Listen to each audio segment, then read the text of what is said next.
Hello everyone, welcome to One Stop Mathematical Solutions. Today we are going to see about algebraic and transcendental functions.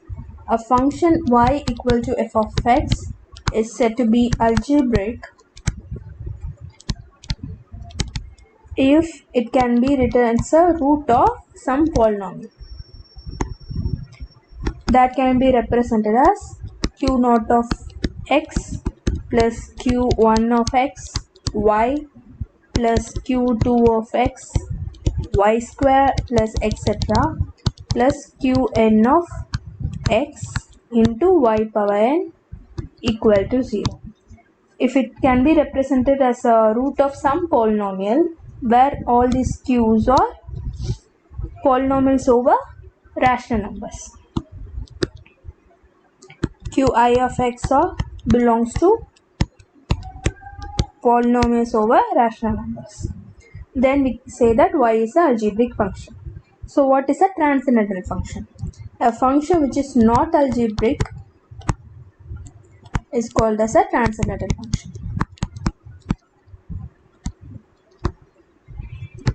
So what are the examples for these?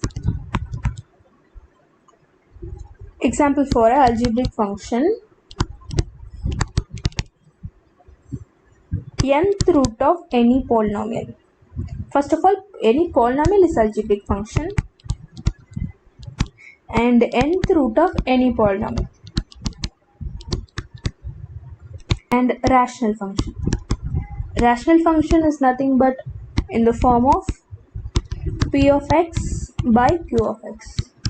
Okay, so this is nothing but the root of the equation y minus p of x by q of x equal to 0, which gives q of x y minus p of x equal to 0.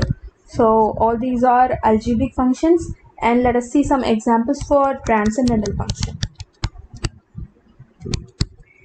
Examples are trigonometric functions,